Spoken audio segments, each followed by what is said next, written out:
और तीसरा है जीवन चक्र, जीवनीय ऊर्जा, काल चक्र। एक प्रकृति का एक विधान है, प्रकृति और परमेश्वर के विधान को जो तोड़ते हैं ना, फिर उनको थपेड़े मिलते हैं।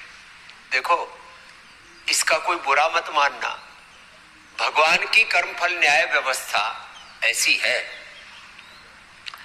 3 तरह के नियम है, देश का नियम, देश का संविधान, कानून। अच्छा, एजुकेशन में भी इस बात को पढ़ाया जाता है, और कभी कभी कोई बड़े प्रसंग देश में होते हैं तो क्या बोलते हैं, कानून से बड़ा कोई नहीं, संविधान से बड़ा कोई नहीं। तो एक तो है देश का ये पॉलिटिकल डेमोक्रेटिक कॉन्स्टिट्यूशन, लोकतांत्रिक संविधान। एक है प्रकृति और परमेश्वर का विधान।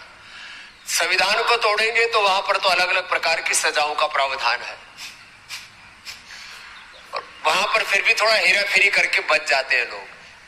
हाँ, कुछ लोग बोले हम ही कानून को तोड़ेंगे, और हमको पता है फिर कैसे बचा जाता है। लेकिन भगवान के कानून को, भगवान के कर्मफल न्याय व्यवस्था को कोई नहीं तोड़ सकता। आप ओवर ईटिंग करेंगे, कम खाना, ज्यादा खाना खाएंगे, शारीरिक श्रम कम करेंगे, किसी भी कारण से, कोई भी कारण हो इसका, आपका बिजनेस ऐसा है, आपकी हैबिट्स ऐसी हैं, आपका जेनेटिक स्ट्रक्चर ऐसा है, मोटापा से आप बच नहीं सकते।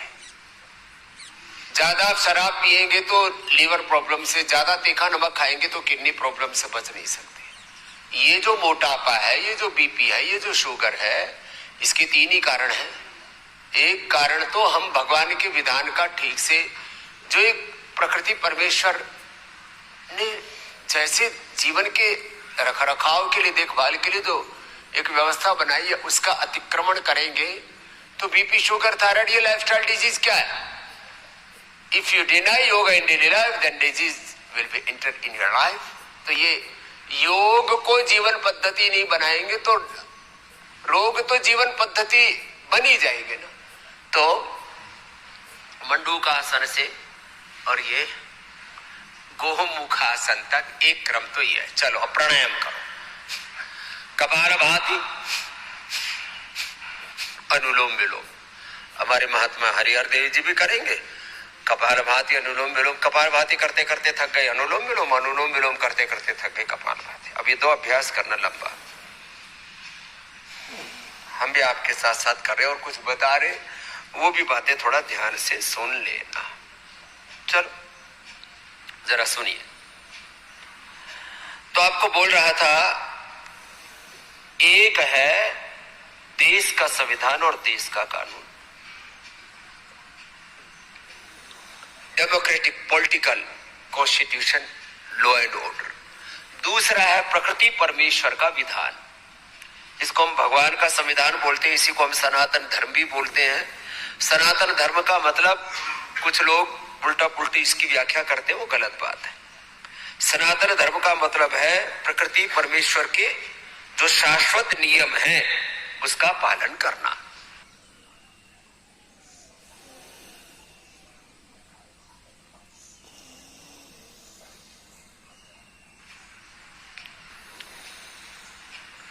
जाने अनजाने में हम प्रकृति परमेश्वर के नियमों को तोड़ेंगे तो मोटापा, BP, sugar, thyroid, liver, kidney failure. आप कहेंगे जी हमने तो ऐसा कोई विधान तोड़ा नहीं, फिर कैंसर क्यों हो गया? 3 कारण। एक, आपने तो नहीं किया, लेकिन कुछ चीजों में आपकी निर्भरता दूसरों पर है। खेतों में urea, DAP, insecticide, pesticide, fertilisers, चारों तरफ वातावरण में पॉल्यूशन, रेडिएशन, इस तरह का पूरा ताना बाना हमने ऐसा बना लिया है। Hair care, dental care, skin care, सब में सिंथेटिक चीजें। चीनी का ज्यादा प्रयोग कर रहे हैं जो कि अच्छा नहीं है। आपको मीठा खाना है तो खजूर, मुनक्का, अंजीर, आम, केला, कितनी बड़ी मीठी मीठी चीजें, चीनी क्यों खाते हो?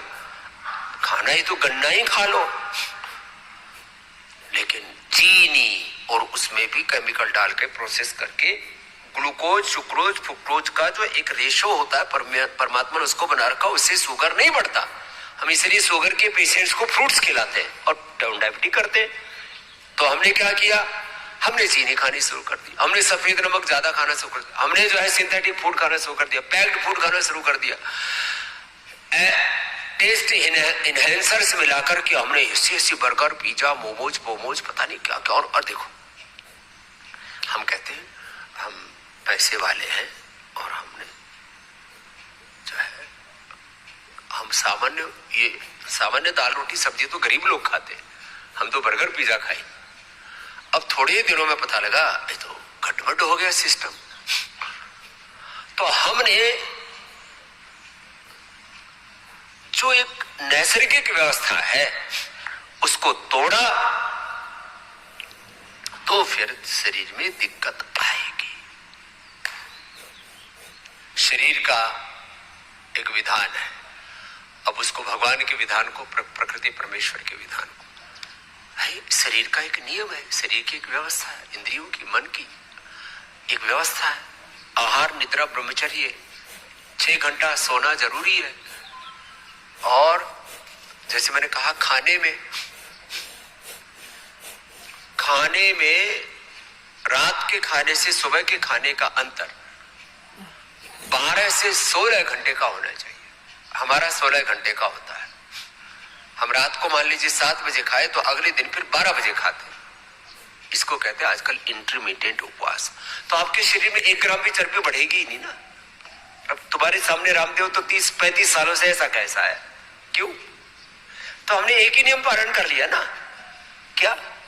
Intermittent fasting. रात को 7 बजे खाया, अगले दिन 12 बजे। फिर सुबह इतनी भूख लगती है, क्या करें? जूस पी लो, कोई एक फल खा लो, अनार पपीता या सेब। अब तुम्हें ज्यादा ही पैसे का गुरूर है तो 2-2 दाने मुनक्का अंजीर खजूर ड्राई फ्रूट। जब तक अमीर आदमी अच्छी महंगी चीजें ना खा ले उसको सेटिस्फेक्शन ही नहीं होता। इतना सब कमाया किसके लिए? तो खा ले, लेकिन मुट्ठा भर के खाएगा तो हजम नहीं होगा। कितना खाना? 2-2 दाने। नपा तो ना खाओ। सब जगह एक व्यवस्था है, डिसिप्लिन है। बताओ, भगवान तो सर्वज्ञ सर्वशक्तिमान है, वो खुद भी एक व्यवस्था में रहता है। सूरज खुद एक व्यवस्था में रहता है। ऐसे ही कि जब मन चाहे तब उग जाए, जब मन चाहे बंद हो जाए, जब मन चाहे तब तेजी से चले, जब मन चाहे धीरे चले।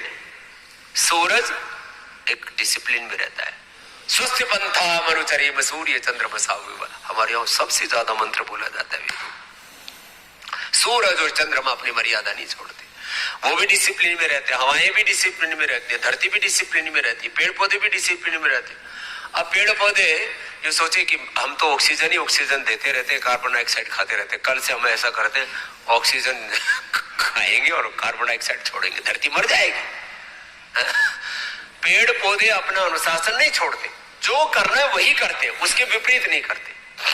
जब पेड़ पौधे वनस्पतियां, अब गिलोय कहे कि मैं तो सबका बुखार ठीक करती हूँ, सबका कैंसर ठीक करती हूँ, सबका मोटापा, सबका शुगर ठीक करती हूँ, सबकी इम्यूनिटी ठीक करती हूँ, ऐसा करती हूँ कि अब जो है इनको मजा चखाता हूँ। जैसे आदमी कहता है ना, मैं तुझे मजा चखाता हूँ, ऐसा जड़ी बूटियां वनस्पतियां सोचने लगे। और कोई भी प्रकृति का कोई भी घटक, क्या बोला? करो कपालभाति करो, अनुलोम विलोम करो। प्रकृति का कोई भी घटक अपनी मर्यादा को छोड़ता तोड़ता नहीं। तो योग सूत्र क्या पहला? अथ योगानुशासनम। क्या सूत्र पहला बोलो? अथ योगानुशासनम। योग है अनुशासन, डिसिप्लिन। शरीर के स्तर पर, इंद्रियों के स्तर पर, मन के स्तर पर, आत्मा के स्तर पर, आहार विचार वाणी व्यवहार स्वभाव संबंध।